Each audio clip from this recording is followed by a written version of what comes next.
Hello friends, एक बार फिर स्वागत है आपका लॉगआउट एकेडमी चैनल पर। तो दोस्तों, उत्तराखंड का इतिहास सीरीज़ में हम पढ़ रहे हैं कत्यूरी राजवंश को। और पिछली वीडियो में हमने पढ़ा था बैजनाथ शाखा और उसके कुछ महत्वपूर्ण शासकों के बारे में। आज हम उसी से आगे बढ़ने वाले हैं और आज हम पढ़ने वाले हैं पाली द्वारहाट शाखा के बारे में और जानेंगे कुमाऊं की लक्ष्मीबाई यानी कि जिया रानी के जीवन की कहानी को। तो दोस्तों, आइए शुरू करते हैं और जानते हैं पाली द्वारहाट शाखा के बारे में।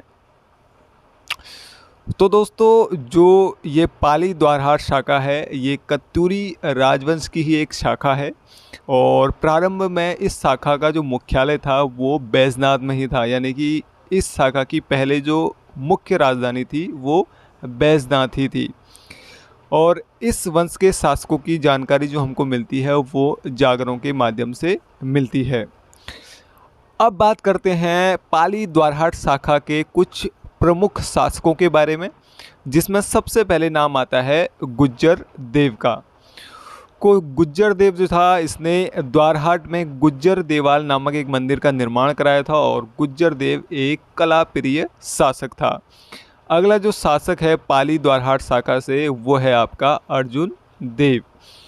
तो इसने दानपुर के खसों को शक्तिहीन करने के उद्देश्य से अपनी स्थायी राजधानी द्वारहाट को बनाया था। बाकी कुछ ज़्यादा इम्पोर्टेंट है नहीं इसके बारे में। उसके बाद अगला जो शासक आता है वो है रतन देव और ये रतन देवल मंदिर का निर्माण करता है। उसके बाद अगला जो शासक है वो है आपका सुजान देव और सुजान देव के बारे में एक महत्वपूर्ण पॉइंट आपको याद रखना है कि सुजान देव जो है उसने गंगोलीहाट नामक नगर को बसाया था, जो कि वर्तमान समय में पिथौरागढ़ जनपद में पड़ता है। तो अब बात करते हैं पाली द्वारहाट शाखा के एक महत्वपूर्ण शासक के बारे में, जिनका नाम है प्रीतम देव, अर्थात जिनको पिथौरा शाही के नाम से भी जाना जाता है। तो प्रीतम देव जो है वो सुजान देव का भाई है और सुजान देव वही हैं जिन्होंने गंगोलीहाट नगर को बसाया है। और प्रीतम देव के बारे में ऐसा कहा जाता है कि इन्होंने रानीबाग नामक स्थान पर तुर्कों को परास्त किया था। तो दोस्तों, रानीबाग जो जगह है वो हल्द्वानी यानी कि नैनीताल जनपद के अंतर्गत पड़ती है। प्रीतम देव को कत्यूरी गाथाओं में पृथ्वीरंजन पृथ्वीपाल कहा गया है और प्रीतम देव अर्थात पिथौरा शाही के नाम पर ही वर्तमान पिथौरागढ़ का नाम भी पिथौरागढ़ पड़ा है। और ऐसा भी कहा जाता है कि इन्होंने ही प्रीतम देव ने ही पिथौरागढ़ किले का निर्माण कराया था। और महत्वपूर्ण बात या महत्वपूर्ण पॉइंट जो है प्रीतम देव के बारे में वो ये है कि इनकी जो पत्नी है उनका नाम है मौला देवी, जिनको हम जिया रानी के नाम से भी जानते हैं, जिनको पिंगला पेरोया भी कहते हैं और जिनको कुमाऊं की लक्ष्मीबाई भी कहा जाता है। तो कई बार ये क्वेश्चन पूछ चुके हैं कि कुमाऊं की लक्ष्मीबाई किसे कहा जाता है। तो कुमाऊं की लक्ष्मीबाई कहा जाता है जिया रानी को, जिनका मूल नाम मौला देवी है और इनको पिंगला पेरोया भी कहा जाता है। और जिया रानी वही हैं जिन्होंने रानीबाग को बसाया है और यहाँ पर प्रत्येक वर्ष जिया रानी का मेला भी लगता है। तो दोस्तों, जिया रानी जो है वो एग्ज़ाम की दृष्टि से काफ़ी महत्वपूर्ण है, इसलिए हम जिया रानी को थोड़ा और विस्तार से जान लेते हैं। तो हम बात कर रहे हैं मौला देवी के बारे में, जिनको हम जिया रानी और पिंगला पेरोया के नाम से भी जानते हैं और जिनको हम कुमाऊं की लक्ष्मीबाई भी कहते हैं। तो कौन थी ये जिया रानी, कहाँ से ये आई थी और कैसे इनका विवाह होता है कत्यूरी राजवंश के राजा प्रीतम देव से, तो सारा कुछ आज हम जानने वाले हैं जिया रानी की इस कहानी में। तो उत्तराखंड का मैप आप सभी लोगों ने देखा होगा और उत्तराखंड के मैप में सबसे पूर्व दिशा में जो जिला है वो है आपका पिथौरागढ़ जिला। पिथौरागढ़, ठीक। तो मैप अगर आपके पास है तो एक बार आप ओपन करके देख लीजिए। सबसे पूर्व में आपका पिथौरागढ़ जिला और पिथौरागढ़ जिले के थोड़े बाईं तरफ आप देखेंगे तो यहाँ पे आपको मिल जाएगा बागेश्वर जिला और उसी थोड़ा सा पास देखेंगे तो यहाँ पे आपको अल्मोड़ा जिला देखने को मिलेगा और थोड़ा सा नीचे अगर आप देखेंगे तो यहाँ पे आपको दिखेगा नैनीताल डिस्ट्रिक्ट यानी कि नैनीताल जिला, ठीक। तो मैं रफली बता रहा हूँ, ठीक। तो पिथौरागढ़ यहाँ है सबसे पूर्व में, बागेश्वर यहाँ है, अल्मोड़ा यहाँ है और नैनीताल यहाँ, ठीक। हम बात कर रहे हैं जिया रानी की। तो जिया रानी की स्टोरी को समझाने के लिए हमको इन जिलों की जरूरत पड़ेगी और सबसे इधर पश्चिम में आप देखेंगे तो सबसे पश्चिम में हमारा जो जिला है उत्तराखंड का, वो है आपका इस साइड को हरिद्वार को। ठीक, तो ये है हरिद्वार, पिथौरागढ़, बागेश्वर, अल्मोड़ा। ठीक, तो पिथौरागढ़ जिले की अगर हम बात करें, यानी कि इस वाले क्षेत्र में पिथौरागढ़, बागेश्वर और अल्मोड़ा वाले क्षेत्र में कत्यूरी राजवंश का क्या है यहाँ पे शासन, और यहीं पर कत्यूरी राजवंश के 47वें राजा, कई किताबों में लिखा है कि 47वें राजा कौन शासन कर रहे हैं, जिनका नाम है प्रीतम देव। तो पिथौरागढ़ में शासन कर रहा है कौन, प्रीतम देव। वहीं अगर हरिद्वार की बात करें तो हरिद्वार में जो शासन कर रहा है, यानी कि हरिद्वार का जो राजा है उस टाइम पर, तो राजा है हरिद्वार का, ये हरिद्वार में इसका शासन है, उनका नाम है अमरदेव कुंडी। अमरदेव कुंडी। ठीक, उधर पिथौरागढ़ में बागेश्वर अल्मोड़ा वाले बीच वाले क्षेत्र में कौन शासन कर रहे हैं, कत्यूरी राजवंश वाले, और वहीं पर एक राजा है आपके कौन से 47 राजा प्रीतम देव, और यहाँ पर हरिद्वार में कौन शासन कर रहा है, राजा अमरदेव कुंडी। और इन्हीं की पुत्री होती है आपकी कौन, जिया रानी, जिनके बारे में हम पढ़ रहे हैं। तो अमरदेव की पुत्री होती है कौन, जिया रानी, या जिनका मूल नाम है मौला देवी। ठीक, पहले भी आपसे पूछ लिया जाए कि जिया रानी का मूल नाम क्या है, तो जिया रानी का मूल नाम क्या है, मौला देवी। ठीक, तो पिथौरागढ़ में प्रीतम देव है, हरिद्वार में कौन है राजा, अमरदेव कुंडी। तो बात है 1192 की। 1192 में होता क्या है, भारत पर तुर्कों का आक्रमण हुआ, तुर्कों का आक्रमण। ठीक, और आक्रमण के साथ साथ जो तुर्क होते हैं वो भारत में अपना शासन स्थापित कर देते हैं। ठीक, तो कुछ समय तक तो जो हरिद्वार है वो तुर्कों के आक्रमण से बचा रहता है, लेकिन फाइनली तुर्क आक्रमण कर देते हैं, वहां पर हरिद्वार में आक्रमण करने लगते हैं, और तुर्क जो होते हैं वो एक सेना अपनी हरिद्वार की तरफ भेजते हैं आक्रमण करने के लिए। तो जैसे इसका पता चलता है कि उसको अमरदेव कुंडी को कि भाई तुर्क सेना आ रही है और हमारी सेना थोड़ी कमजोर है, किसी से मदद मांगी जाए, तो जो ये अमरदेव कुंडी होते हैं, जो हरिद्वार के राजा हैं, हरिद्वार में शासन कर रहे हैं, वो मदद मांगते हैं किससे, वो मदद मांगते हैं यहाँ पर प्रीतम देव से, यानी कि कत्यूरी राजवंश के 47वें राजा प्रीतम देव से। प्रीतम देव से कहते हैं भाई सेना हमारी कम है, और वहाँ तुर्क क्या कर रहे हैं, दिल्ली आगरा को रोकते हुए आ रहे हैं और यहाँ पे हमला करने वाले हैं, तो आप क्या करो, एक सेना भेजो।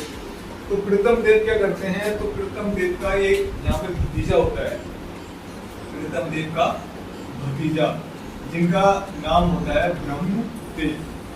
ठीक, तो वो अपने भतीजे ब्रह्मदेव को सेना के साथ भेज देते हैं, कहाँ, यहाँ अमरदेव कुंडी के पास, यानी कि हरिद्वार में, यहाँ पर तुर्की जो सेना है उसका सामना करने के लिए। ठीक, अब भाई एक सेना इसकी हो गई जो कत्यूरी राजवंश के राजा ने भेजी है प्रीतम देव ने, और एक अमरदेव की कुंडी, यानी कि 2 सेना हुई, और वहां से तुर्कों का आक्रमण होता है। तो दोनों सेनाएं मिलकर तुर्कों से आक्रमण करती हैं और तुर्क यहाँ पे हार जाते हैं। तो जैसे ही अमरदेव कुंडी की इस युद्ध में जीत होती है तो अमरदेव कुंडी खुश हो जाते हैं।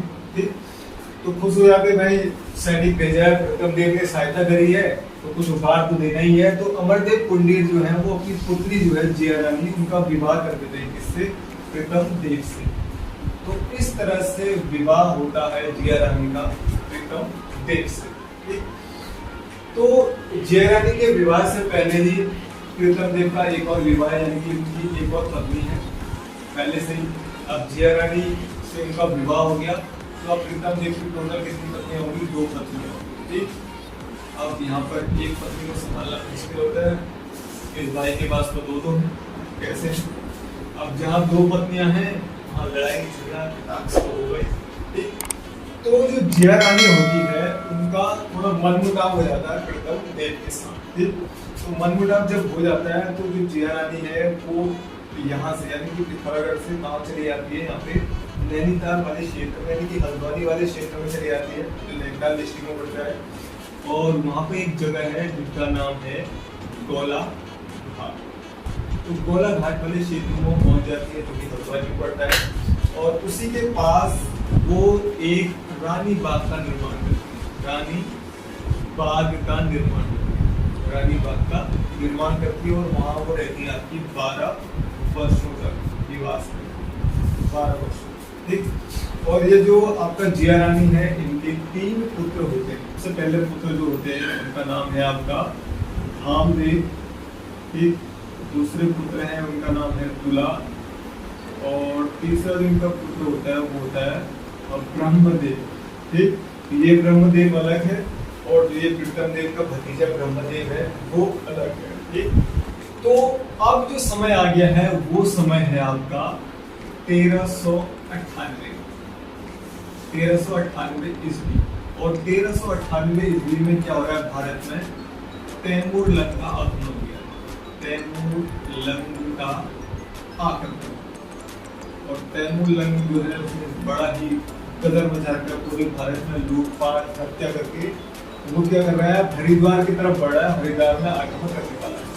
और उस समय हरिद्वार का जो शासक होता है वो होता है आपका वत्स देवराज पुंडीर। वत्स देवराज पुंडीर यहाँ पर राजा होता है, शासक होता है हरिद्वार, ठीक। तो जब जब तुर्कों का आक्रमण होता है तब तो होता है अमरदेव पुंडीर। 1398 में तैमूर लंग का आक्रमण होता है। उस समय हरिद्वार का जो राजा होता है वो होता है वत्स देवराज पुंडीर, ठीक। तो तैमूर लंग भाई आक्रमण कर देता है हरिद्वार में, और तैमूर लंग की सेना क्या है, बहुत ही खतरनाक निर्दयी सेना है। और यहाँ पर वत्स देवराज पुंडीर जो है वो इससे हार जाता है और सारा राजपाट छोड़ के वहां से निकल जाता है, भाग जाता है, ठीक।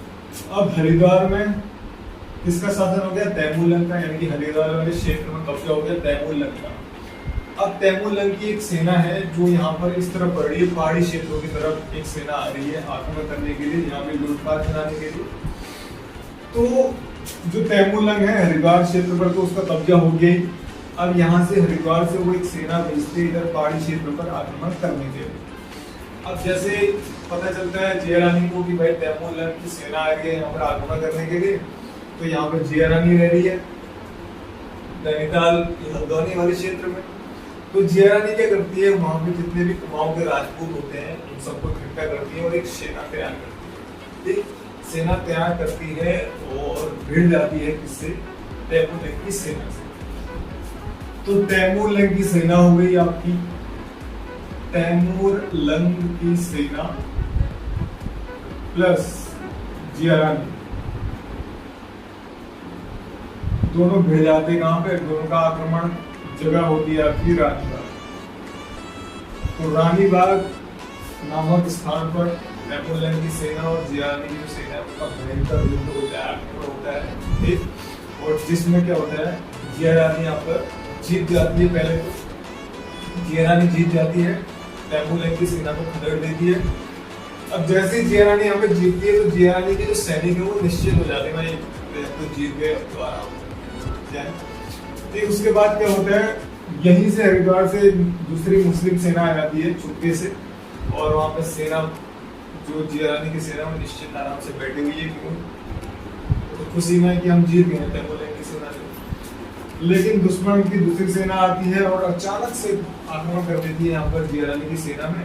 तो जिया रानी की सेना को हार का सामना करना पड़ता है और जिया रानी जो है वो अस्तित्व की रक्षा के लिए एक क्या है, यहीं पर एक गुफा में क्या है वो छुप जाती है वो जिया रानी। तो जब पता चलता है प्रीतम देव को कि भाई ऐसा हो गया वहां, तो प्रीतम देव तुरंत एक सेना लेके पहुंच जाते हैं रानीबाग में, और जो मुस्लिम सेना है उसको वहां से खदेड़ देते हैं और जिया रानी को दोबारा से कहाँ ले आते हैं, अपने घर यानी कि पिथौरागढ़ ले आते हैं। ये है जिया रानी की एक तो कहानी, आपको समझ में आ गई होगी। दोबारा से फटाफट से अपने पास समझ लेते हैं कहानी को। देखो पिथौरागढ़ वाले क्षेत्र में प्रीतम देव शासन कर रहा है, हरिद्वार वाले में अमरदेव पुंडीर शासन कर रहा है। तुर्कों का आक्रमण होता है तो अमरदेव पुंडीर सहायता मांगता है किससे? यहाँ पर प्रीतम देव से। तो यहाँ पे सहायता के लिए भेज देता है एक सेना, तो दोनों मिलकर तुर्कों का आक्रमण झेलते हैं और जीत भी जाते हैं। और जीत की खुशी में अमरदेव पुंडीर अपनी बेटी का विवाह किससे कर देता है? प्रीतम देव से कर देता है। प्रीतम देव की पहले से पत्नियां हैं, तो 2 पत्नियां अगर होंगी घर में तो क्या होगा, थोड़ा कटाक्ष तो होगा ही। तो थोड़ा मनमुटाव हो जाएगा। तो मनमुटाव जब हो गया प्रथम देव से जिया रानी का, तो वो वहाँ यहाँ चले गए रानीबाग वाले क्षेत्र में, और यहाँ पे 12 वर्ष तक रह रही है, आराम से वहाँ रह रही है। इसी बीच क्या होता है, 1398 में तैमूरलंग का आगमन होता है। तैमूरलंग हरिद्वार को पहले कब्जा लेता है, उसके बाद वो यहाँ पर पहाड़ी क्षेत्र में यानी कि कुमाऊं वाले क्षेत्र में आक्रमण करता है। जिया रानी को पता चल गया कि आक्रमण होने वाला है, तो सेना संगठित करती है, सेना बनाती है, और तैमूरलंग की सेना से आक्रमण हो जाता है उनका रानीबाग नामक स्थान। ठीक, आगमन हो जाता है, लेकिन पहले तो जीत जाते हैं, लेकिन सेना यहाँ पे निश्चिंत हो जाती है। तो जैसी सेना निश्चिंत हुई, आराम करने के लिए हुई, वैसे ही जो तैमूरलंग की दूसरी सेना है वो आ जाती है अचानक से और आक्रमण कर देती है, जिससे जिया रानी की जो सेना है वो हार जाती है, और जिया रानी अस्तित्व की रक्षा के लिए गुफा में छुप जाती है। और जब पता चलता है इस बात का किसका, प्रथम देव को, प्रथम देव सेना लेके आता है, रेड दमा से तैमूरलंग की सेना को, और जिया रानी को अपने घर दोबारा ले आता है वहाँ पर पिथौरागढ़। ठीक, तो कहानी आपको समझ में आ गई होगी, और क्यों हम जिया रानी को कुमाऊं की लक्ष्मीबाई कहते हैं ये भी आपको समझ में आ गया होगा। जैसे भारतीय इतिहास में रानी लक्ष्मीबाई अंग्रेजों से निडर होकर रही थी, वैसे ही यहाँ पर जिया रानी जो है वो बिल्कुल निडर तैमूरलंग की सेना से भिड़ गई, और वहाँ पर जीत भी गई थी, लेकिन दूसरी सेना के या धोखे से उन्होंने आक्रमण कर दिया अचानक से, जिससे जिया रानी की जो सेना है वो हार गई थी। ठीक, एक कहानी तो ये है जिया रानी के संबंध में। दूसरी कहानी ये है देवी से संबंधित कि एक बार होता क्या है, जो रानीबाग में जिया रानी की जो गुफा है, ठीक, जिसको जिया रानी की गुफा के नाम से जाना जाता है, तो उस गुफा में एक दिन जाती है जिया रानी।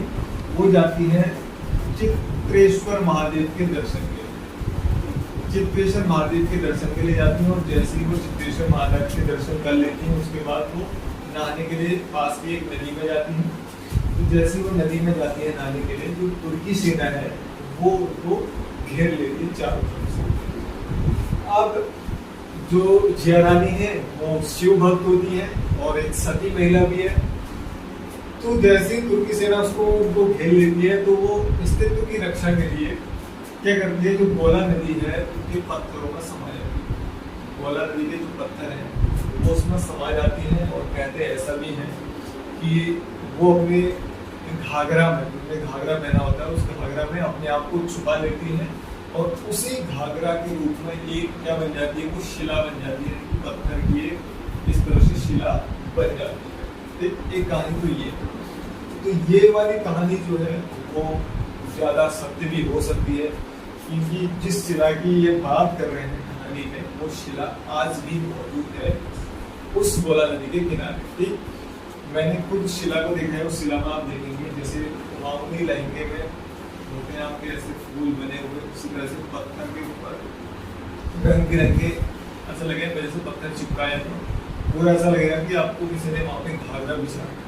ठीक, तो जो ये पत्थर है या जो ये शिला है उसको जिया रानी का स्मृति चिन्ह माना जाता है।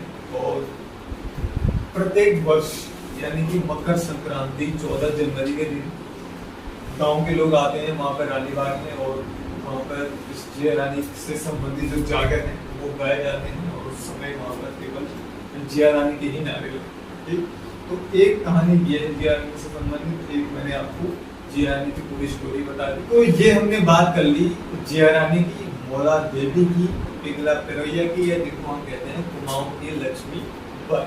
ठीक, उसके बाद प्रीतम देव की मृत्यु हो जाती है, और प्रीतम देव का पुत्र फिर क्या बनता है, शासक बनता है। ठीक, तो प्रीतम देव का पुत्र कौन था, यानी कि जिया रानी का पुत्र है आपका कौन, धामदेव। धामदेव जिसको दुला शाह भी कहते हैं, दुला शाह। कहीं पे धामदेव लिखा होगा, कहीं पे दुला शाह लिखा होगा। ठीक, तो धामदेव की भी हम बात कर लेते हैं। तो धामदेव की सबसे पहले हम बात करेंगे, पुत्र होता है किसका, आपका प्रीतम देव का, और उनकी माता कौन है, जिया रानी। जिया रानी कौन है, माता है, और पिता है इनके प्रीतम देव। तो जब धामदेव को शासक बनाया जाता है तब ये होता है आपका अल्प आयु का, यानी कि बहुत छोटी उम्र में इसको यहाँ पे शासक बना दिया जाता है, इसलिए इनकी संरक्षिका बनाया जाता है किसको, जिया रानी को, यानी कि इनकी ही माता को इनका संरक्षक बनाया जाता है। वो सारे निर्णय कोई लेती है, और जिया रानी। और धामदेव का एक पुत्र होता है जिसका नाम होता है बालूशाह, ठीक, बालूशाह। और राजुला और बालूशाह की प्रेम कथा के बारे में आपने सुना ही होगा, जो उत्तराखंड में नहीं पूरे विश्व भर में प्रसिद्ध है, ठीक। तो कहानी जो है इनकी, ये जो प्रेम कथा है वो बहुत ही इंटरेस्टिंग है। तो क्या है प्रेम कहानी, कैसे इनका प्रेम होता है? तो देखिए, ये प्रेम ऐसा है जहाँ पर ये इनका जन्म भी नहीं हुआ है, उससे पहले ही इनको प्रेम हो गया। तो कितने मजेदार ये प्रेम कहानी होगी। तो इस प्रेम कहानी के बारे में जानेंगे हम अगली वीडियो में कि कौन है ये बालूशाह, कैसे प्रेम होता है इसको राजुला से, और राजुला कहाँ की है, किस राजा की बेटी है। तो सारा कुछ हम जानेंगे दोस्तों अगली वीडियो में, ठीक। तो दोस्तों, कत्यूरी राजवंश की आज की इस वीडियो में इतना ही। इससे आगे की कहानी को हम पढ़ेंगे अगली वीडियो में। तो दोस्तों, वीडियो आपको अच्छा लग रहा है तो वीडियो को लाइक करें। साथ ही आपके मन में कोई भी सवाल है, कोई भी दुविधा है तो कमेंट बॉक्स में कमेंट करके जरूर बताएं। और अगर आप हमारे चैनल पर पहली बार विजिट कर रहे हैं, पहली बार हमारे चैनल पर आए हैं, तो दोस्तों चैनल को सब्सक्राइब करना ना भूलिएगा। साथ में जो बेल आइकन है उसको जरूर प्रेस करें, जिससे आने वाली जो वीडियो है उसका नोटिफिकेशन आपके पास सबसे पहले पहुंच सके। तो दोस्तों, आज की इस वीडियो में इतना ही। Thank you for watching.